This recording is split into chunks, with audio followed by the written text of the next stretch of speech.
ஆண்டவராய் இயேசுவின் நாமத்திலே வாழ்த்துக்கள். இன்றைக்கி வேதத்திலேருந்து ஒரு பகுதியை நம்ம தியானிப்போம். மத்தேயு 22:14 வசனம் இதில் போட்டிருக்கு. அந்தபடியே அழைக்கப்பட்டவர்கள் அநேகர், தெரிந்து கொள்ளப்பட்டவர்களோ சிலர். இயேசு கிறிஸ்து இந்த வார்த்தையை சொல்கிறாரு. அழைக்கப்பட்டவர்கள் அநேகர், தெரிந்து கொள்ளப்பட்டவர்களோ சிலர். For many are invited but few are chosen. அதுக்கு என்ன அர்த்தம் சொல்கிறாங்க? ஒரு சிலர் இந்த வார்த்தையை என்கிட்ட பேசும்போது ஒருத்தர் சொன்னார், ஆண்டவர் எல்லாருக்கும் ரட்சிப்பை கொடுக்குறாரு, ஆனாலும் அதில் குறிப்பிட்ட ஆட்கள் மட்டும்தான் பரலோகத்துக்கு கூப்பிட்டு போகிறாராம். நிறைய பேருக்கு ரட்சிப்பு வருது, ஆனால் குறிப்பிட்ட ஆட்களை மட்டும்தான் ஆண்டவர் சூஸ் பண்ணி கூப்பிட்டு போகிறாரு. அதில் இன்னொன்று சொல்கிறாரு, அந்த குறிப்பிட்ட ஆட்கள் யாருன்னா இந்த குரூப்பு தான். எல்லாரும் ஆண்டவரை தொழுது கொள்கிற சர்ச்சுக்கு போகிற எல்லாரும் பரலோகத்துக்கு போக முடியாது, இந்த குரூப்பு தான், அதுவும் நாங்கள் தான் போக முடியும், நாங்கள் மட்டும்தான் பரலோகத்துக்கு போக முடியும் அப்படின்னு சொல்கிறாரு. இந்த வார்த்தையை கேட்டோன்னு நிச்சயமாக இதில் ஒரு விழிப்புணர்வு ஜனங்களுக்கு வரணுன்ற ஒரு ஆதங்கம் எனக்குள்ளே வந்துருச்சு. அழைக்கப்பட்டவர்களும் அநேகர், தெரிந்து கொள்ளப்பட்டவர்களோ சிலர் அப்படின்னா ஆண்டவர் என்ன பண்ணுறாரு? பாரபட்சம் பார்க்குறாரா?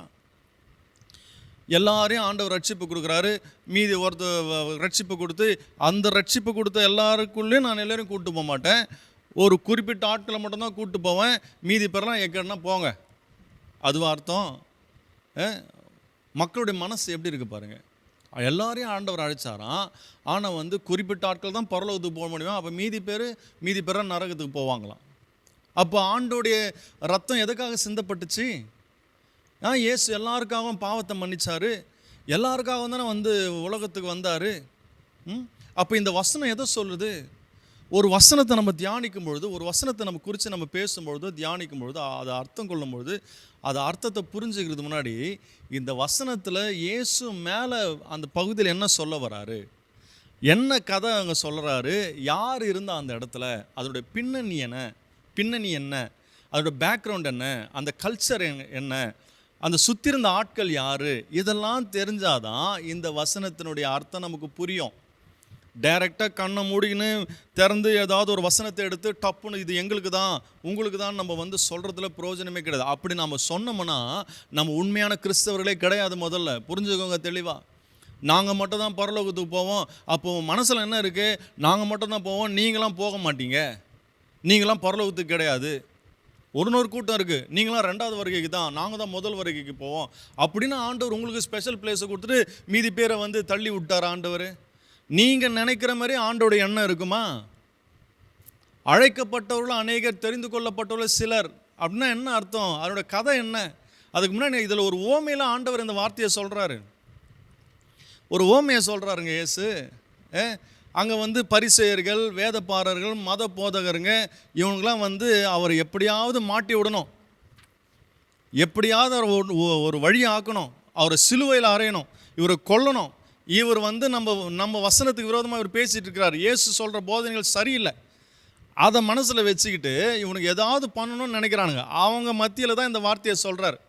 என்ன சொல்கிறாருன்னா, ஒரு ஓமையாக சொல்கிறார். பரலோக ராஜ்யம், பரலோகன்னு கூட சொல்லலை, பரலோக ராஜ்யம். மத்தேயு 22:2 வசனத்தில் சொல்லியிருக்கு, பரலோக ராஜ்யம் தன் குமாரனுக்கு கல்யாணம் செய்த ஒரு ராஜாவுக்கு ஒப்பாக இருக்குதான். தன்னுடைய குமாரனுக்கு கல்யாணம் நடத்துகிற ஒரு ராஜாவுக்கு ஒப்பாக இருக்குது. அந்த ராஜா யார்? பிதா. குமாரன் யார்? இயேசு கிறிஸ்து. அதை மனசில் வச்சு தான் அழகாக இயேசு அந்த கதையை சொல்கிறார். பரலோக ராஜ்யம் என்று சொல்லும்பொழுது அது எங்கே ஆண்டவர் இயேசு இருக்கிறாரோ அங்கே தான் பரலோக ராஜ்யம் இருக்குது.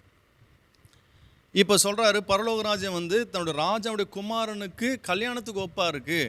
அந்த கல்யாணத்துக்கு ராஜா என்ன பண்ணுறாரு? குமாரன் கல்யாணத்துக்கு எல்லாரையும் கூப்பிடுறாரு, இன்வைட் பண்ணுறாரு. அப்படின்னா என்ன அர்த்தம்? யாரெல்லாம் அந்த இன்விடேஷனை ஏற்றுக்கிறாங்களோ, இயேசு கிறிஸ்துவை விசுவாசிக்கிறார்களோ, யாரெல்லாம் அவரை நம்பி அவருடைய பிரசனத்திற்கு வராங்களோ அவங்களுக்கு அந்த பரலோக ராஜ்யத்தை அனுபவிக்க முடியும். அதான் அதுக்கு அர்த்தம். இங்கே பாருங்கள், 3 விதமான ஒரு முக்கியமான ஒரு பாயிண்ட் ஆண்டவர் எடுத்து வைக்கிறார். முதல்ல அவங்கள சுற்றி இருக்கிற முக்கியமான ஆட்கள், அவர் வழியில் அவங்க சொந்த பந்தங்கள், அவங்களுக்கு இந்த இன்விடேஷன் போகுது.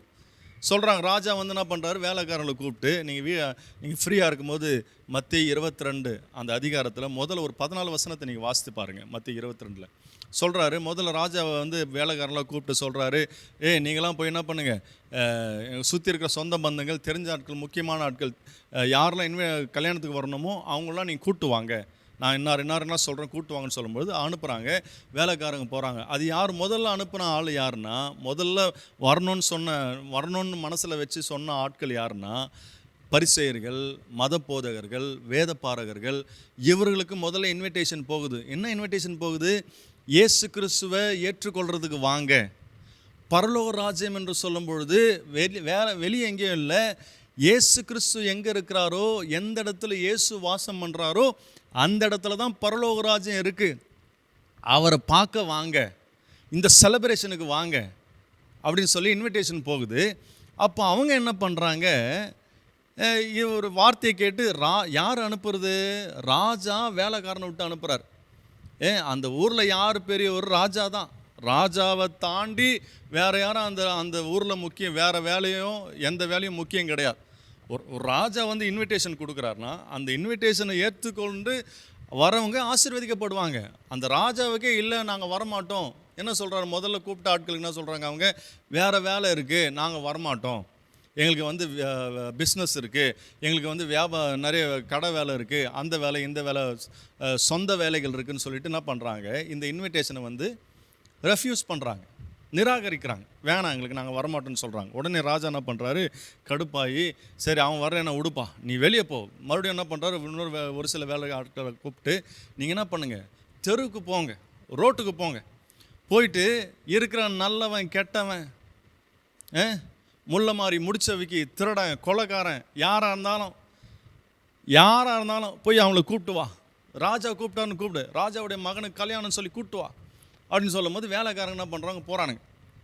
போயிட்டு அவங்களுக்கு என்ன பண்ணுறாங்க, இன்விடேஷன் கூப்பிட்டான்னு எல்லாம் வராங்க. ராஜா கூப்பிட்டான்னு வந்து அந்த கல்யாணத்தில் கலந்துக்கிட்டு சந்தோஷமாக இருக்கிறானுங்க. சந்தோஷமாக இருந்து அதுக்கப்புறம் அதில் வந்து ராஜா வந்து அவர் மேற்பார்வையாக வந்து பார்க்குறாரு. அதுலேயும் பார்த்தீங்கன்னா ஒருத்தன் வந்து கல்யாண ட்ரெஸ்ஸு போடாமே வந்திருக்கிறான். கல்யாண ட்ரெஸ் போடாமல் அப்படியே ஒரு ஓரமாக நிற்கிறான். அவனை பார்த்து கேட்குறாரு, ஏன்டா உனக்கு எங்கடா கல்யாண ட்ரெஸ்ஸு? யூத கலாச்சாரம் பிரகாரம் ஒருத்தங்க வந்து ஒரு மேரேஜ் வெட்டிங் செலிப்ரேஷன் வச்சுக்கிறாங்கன்னா அந்த ஜூவிஷ் பீப்புள் என்ன பண்ணுவாங்கன்னா, ட்ரெஸ் இல்லாதவனுக்கு நல்ல ஒரு வெட்டிங் ட்ரெஸ் என்ன பண்ணுவாங்க கொடுத்து, நீ போட்டுட்டு வா, யாரும் வந்து ஒரு மாதிரி இருக்கக்கூடாதாங்க, எல்லாம் ஃப்ரெஷ்ஷாக சூப்பராக இருக்கணும் அப்படின்னு சொல்லிட்டு கொடுப்பாங்க. அப்போ அந்த வெட்டிங் ட்ரெஸ் எதை குறிக்குதுன்னா, ரட்சிப்பை குறிக்குது. வெட்டிங் ட்ரெஸ்ன்ற போது ரட்சிப்பு. அவரை நம்பி, இயேசு கிறிஸ்துவை நம்பி உள்ளே வந்த பிறகு அவர் ரட்சிப்பை கொடுப்பார். ரட்சிப்பு தான் வந்து, ரட்சிப்பின் ஆடையை தான் வந்து வெட்டிங் ட்ரெஸ்ஸுன்னு சொல்கிறாங்க. சரியா? அதில் ஒருத்தன் வந்து போடாத நிற்கிறான். நீ ஏன்டா போடாத நிற்கிற? அப்போ நீ வெளியே போ, நீ தேவையில்லை, என்னோடய ரட்சிப்பு உனக்கு வேணான்னா, என்னோடய இன்விடேஷனை கேட்டு இன்னும் நீ ரட்சிக்கப்படாத அப்படியே இருக்கிறேன்னா நீ தேவையில்லை, வெளியே போ அப்படின்னு சொல்லி என்ன பண்ணுறாங்க, அவரை வந்து வெளியே அனுப்பி விட்டுறாங்க. இப்போ பாருங்கள், அதுக்கப்புறம் தான் எல்லாம் முடிஞ்ச பிறகு அந்த கதையில் கடைசியாக சொல்கிறார் 14வது வசனத்தில், அழைக்கப்பட்டவங்க நிறைய பேர், தெரிஞ்சு கொள்ளப்பட்டவங்க சிலர். சரிங்களா? ஃபேரிசீஸ், பரிசேயர்கள், சதுசேயர்கள், வேத பாரகர்கள் எல்லாம் இருக்கிறாங்க, மத போதர்கள் எல்லாம் இருக்கிறாங்க. இவங்களுக்கு அழைக்கப்பட்டது, அவங்க வந்து ஆண்டோடைய அழைப்பை ஏற்றுக்கொள்ளலை. அதனால் அவங்க வந்து என்ன பண்ணல, அந்த வெட்டிங் செலிப்ரேஷனுக்கு வரல. அப்போ வந்தவங்க யாரெல்லாம் வந்தாங்களோ அவங்க எல்லோரும் என்ன பண்ணுறாங்க, செலிப்ரேஷனுக்கு வந்து அதில் இன்க்ளூட் ஆகிட்டாங்க. இப்போ என்ன சொல்ல வராரு, எல்லாருக்கும் ரட்சிப்பு வருது. கிறிஸ்துவின் மூலமாக ரட்சிப்பு வந்து கிறிஸ்துவின் மூலமாக தான் வரும். அந்த குமாரனை ஏற்றுக்கொண்டு வருகிறவர்கள் அந்த செலிப்ரேஷனில் சந்தோஷமாக இருப்பாங்க. குமாரனை ஏற்றுக்கொள்ளாதவங்க யார்? மத போதகர்களும் வேத பாரகர்களும் பரிசேயர்கள் சதுசேயர்கள், இவங்கெல்லாம் வந்து குமாரனை ஏற்றுக்கலை. அப்போது உங்களுக்கு பரலோக ராஜ்யத்தை அனுபவிக்க முடியாது. அப்போ பரலோக ராஜ்யம்னு சொல்லும்பொழுது நம்ம பரலோகத்துக்கு போய் ஆண்டவரை துதிக்கிறது மட்டும் பரலோக ராஜ்யம் இல்லை. பரலோக ராஜ்யம் என்று சொல்லும் பொழுது கிறிஸ்துவை ஏற்றுக்கொண்டு அவர் நம்ம உள்ளத்தில் இன்வைட் பண்ண பிறகு நமக்கு ஒரு வெட்டிங் ட்ரெஸ்ஸு கொடுக்குறாங்க. அந்த வெட்டிங் ட்ரெஸ் என்னென்னா ரட்சிப்பின் ஆடை.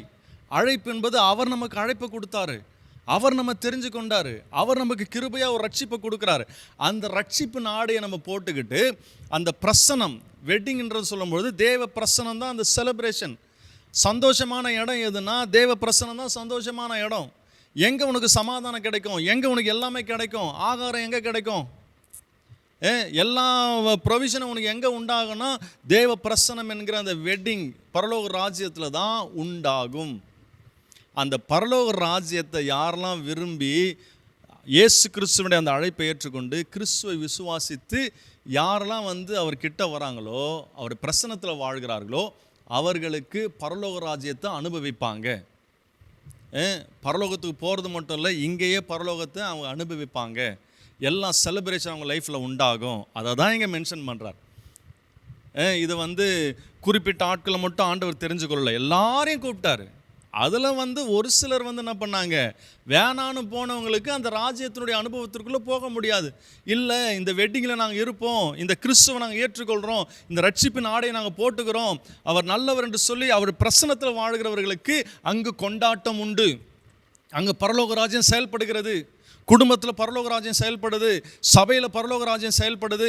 சுற்றி எங்கள் நண்பர்களோடு நீ தேவ நாமத்தை மகிமைப்படுத்துனா அங்கே பரலோக ராஜ்யம் செயல்படுது. அந்த இடத்துல ராஜா கூட இருக்கும் பொழுது அங்கே எந்த ஒரு பிரச்சனையும் கிடையாது. அங்கு பரலோக ராஜ்யம் உண்டு. ஆமென். அதனால் இந்த வார்த்தையினோட அர்த்தம் இதுதாங்க. நிச்சயமாகவே பரலோக ராஜ்யம் நமக்குள்ளே இருக்குது, உங்களுக்குள்ளே இருக்குது. கிறிஸ்துவை விசுவாசித்து அவர் பிரசன்னத்தில் வாழ்கிறவர்களுக்கு பரலோக ராஜ்யம் உண்டு. அந்த கல்யாண விருந்துக்கு ஒருத்தன் அந்த வெட்டிங் ட்ரெஸ்ஸு போடாமல் ஒருத்தன் வந்திருக்கிறான் பார்த்தியா, அது என்னென்னா இயேசு கிறிஸ்து அந்த இன்விடேஷனுக்கு கொடுத்து அவன் இயேசு கிறிஸ்துவை ஏற்றுக்கொண்டாலும் அந்த ரட்சிப்பை ப்ராப்பராக அவன் யூஸ் பண்ணலைன்னா, அந்த ரட்சிப்புக்குள்ளே அவன் போகலைன்னா அவனும் வெளியே தள்ளப்படுறான். அவன் பரலோக ராஜ்யத்தில் இருக்கிறதுக்கு தகுதி கிடையாது. அந்த ரட்சிப்பின் ஆடையை போத்திக்கிட்டு கர்த்தரை பிரசன்னத்தில் வாழ்கிறது தான் பரலோக ராஜ்யம். அவரோடு இருக்கிறது தான் பரலோக ராஜ்யம். So we are all invited to celebrate the king's son wedding. So நம்ம அந்த ஒரு செலிப்ரேஷனில் ஆண்டவர் நம்மளை இன்வைட் பண்ணியிருக்கிறாரு. நம்ம எல்லோரும் அந்த செலிப்ரேஷனுக்குள்ளே தான் இருக்கிறோம். அதை விசுவாசிக்கிற வாழ்க்கையில் பரலோக ராஜ்யம் செயல்படுகிறது. இதோட வார்த்தையின் அர்த்தம் இதுதான். தேவ ஜனமே தெளிவாக புரிஞ்சுக்கோங்க, பரலோக ராஜ்யம் நமக்குள்ளே தான் இருக்குது, நமக்குள்ளே செயல்படுகிறது. நம்மை சுற்றிலும் பரலோக ராஜ்யம் செயல்பட வேண்டும் என்று ஆண்டவர் விரும்புகிறார். ஆண்டவர் பேசின ஒவ்வொரு ஓமையிலும் பாருங்கள், பரலோக ராஜ்யத்தை மென்ஷன் பண்ணுவார். அதில் கிறிஸ்துவை மென்ஷன் பண்ணுவார். இதை விசுவாசிக்கிறவங்களுக்கு பரலோக ராஜ்யம் உண்டுன்றதை மென்ஷன் பண்ணுவார். நீ எந்த ஓமையை வேணால் எடுத்துக்கங்க, பரலோக ராஜ்யத்தை தான் மென்ஷன் பண்ணுவார்.